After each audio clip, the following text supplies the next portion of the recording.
Nabi Muhammad Shallallahu Alaihi Wasallam. Kelembutannya yang luar biasa terhadap para pengikutnya. Bagian 2. Menjelang akhir hayatnya, ketika Kekaisaran Romawi Timur, Bizantium, mulai mengancam akan menyerang Arabia, Nabi Suci harus memimpin sebuah ekspedisi ke utara menuju Tabuk, sebuah tempat di pertengahan antara Madinah dan Damaskus, untuk melawan ancaman ini. Beliau membawa serta pasukan sebanyak 30.000 orang. Karena ancaman serangan Romawi tidak terwujud, Nabi Suci kembali tanpa berperang setelah mengadakan perjanjian damai dengan berbagai suku Kristen di daerah tersebut. Jika beliau ingin memaksa siapapun masuk Islam, atau jika beliau ingin menaklukkan tanah, beliau memiliki kesempatan yang mudah untuk melakukannya. Tetapi beliau tidak melakukan semua ini, dan meskipun dengan segala biaya dan kesulitan ekspedisi ini, beliau membawa pasukannya kembali ke Madinah. Untuk bergabung dalam ekspedisi ini membutuhkan pengorbanan besar, baik tenaga, uang, sumber daya, maupun waktu dari para pengikutnya. Ada beberapa orang Muslim yang secara rutin gagal berkorban pada kesempatan-kesempatan seperti itu. Mereka melakukan hal yang sama kali ini. Mereka adalah teman, musiman, yang hanya bergabung ketika kaum Muslim menang dan mendapatkan keuntungan. Al-Quran berkata kepada Nabi Suci tentang mereka. Kalau yang kamu serukan kepada mereka itu keuntungan yang mudah diperoleh dan perjalanan yang tidak seberapa jauh, niscaya mereka mengikutimu, tetapi tempat yang dituju itu amat jauh terasa oleh mereka. Al-Quran Surat 9, ayat 42. Pada akhirnya, Nabi Suci menolak menerima zakat atau sumbangan keuangan apapun dari mereka, karena itu bukanlah pengorbanan yang dilakukan saat sangat dibutuhkan oleh komunitas. Ada juga beberapa Muslim yang tulus yang gagal bergabung dalam ekspedisi ke Tabuk karena berbagai alasan, meskipun mereka ingin melakukannya. Al-Quran mengatakan, tidak ada dosa, karena tidak pergi berperang, atas orang-orang yang lemah, orang-orang yang sakit, dan orang-orang yang tidak mempunyai apa yang akan mereka infakkan, apabila mereka berlaku ikhlas kepada Allah dan Rasul-Nya. Tidak ada alasan apapun untuk menyalahkan orang-orang yang berbuat baik. Dan Allah Maha Pengampun, Maha Penyayang. Al-Quran Surat 9, ayat 91. Dan selanjutnya Al-Quran mengatakan, dan tidak ada pula dosa atas orang-orang yang apabila mereka datang kepadamu, wahai Nabi, agar engkau memberi mereka kendaraan, engkau berkata, aku tidak memperoleh kendaraan untuk membawamu.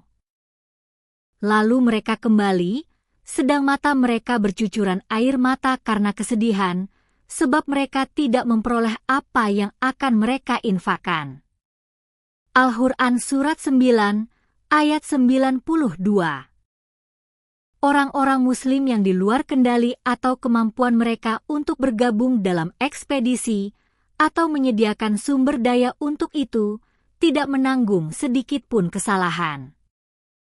Kemudian ayat 92, yang dikutip di atas, melukiskan gambaran yang menyayat hati tentang mereka yang ingin berpartisipasi tetapi tidak memiliki sarana apapun, dan Nabi Suci pun tidak dapat menemukan cara untuk membawa mereka. Hati mereka hancur. Ayat berikutnya menyebutkan mereka yang disalahkan. Sesungguhnya alasan untuk menyalahkan itu hanyalah terhadap orang-orang yang meminta izin kepadamu untuk tidak pergi, padahal mereka kaya. Mereka rela berada bersama orang-orang yang tinggal di belakang, dan Allah telah mengunci hati mereka sehingga mereka tidak mengetahui. Al-Quran Surat 9, ayat 93. Mereka yang tidak mampu menanggung beban pengorbanan apapun dan tulus, sama sekali tidak bersalah dan diampuni. Yang disalahkan adalah mereka yang bisa melakukan sesuatu tetapi gagal melakukannya sebagai keputusan yang disengaja dari pihak mereka. Ajaran-ajaran ini juga berlaku secara umum dalam kaitannya dengan tugas atau pelayanan keagamaan apapun. Tidak ada kesalahan pada mereka yang secara fisik atau materi tidak mampu melaksanakan suatu tugas, sementara mereka sangat ingin melakukannya. Kesalahan ada pada mereka yang memiliki sarana untuk melaksanakannya tetapi tetap tinggal di belakang. Ada beberapa orang Muslim yang, meskipun tulus, menahan diri dari ekspedisi ini karena kelalaian atau kemalasan. Mereka mengakui kesalahan mereka kepada Nabi Suci setelah beliau kembali dari ekspedisi. Al-Quran mengatakan tentang mereka. Dan ada pula orang lain yang mengakui dosa-dosa mereka. Mereka mencampur adukan pekerjaan yang baik dengan pekerjaan lain yang buruk. Mudah-mudahan Allah menerima tobat mereka. Sungguh, Allah Maha Pengampun, Maha Penyayang. Al-Quran Surat 9, ayat 102. Dan berlanjut di ayat berikutnya. Ambillah zakat dari harta mereka, guna membersihkan dan menyucikan mereka, dan berdoalah untuk mereka. Sesungguhnya doamu itu menumbuhkan ketentraman jiwa bagi mereka. Dan Allah Maha Mendengar, Maha Mengetahui. Al-Quran Surat 9, ayat 103. Orang-orang yang disebutkan dalam ayat 102-103 adalah orang-orang Muslim yang tulus yang sebenarnya bisa pergi tetapi membuat kesalahan dalam memutuskan untuk tidak pergi, mungkin karena tidak menyadari pentingnya ekspedisi tersebut. Ketika Nabi Suci kembali, mereka mengakui bahwa mereka telah melakukan kesalahan. Beliau diberitahu oleh Allah untuk menerima sumbangan mereka yang tidak beliau terima dari teman-teman musiman. Karena tindakan pertobatan ini akan menyucikan mereka. Meskipun mereka telah gagal datang untuk membantu Nabi Suci, beliau diperintahkan oleh Tuhan untuk berdoa bagi mereka, karena doa-doanya bagi mereka membawa ketenangan di hati mereka. Akhir dari studi 19.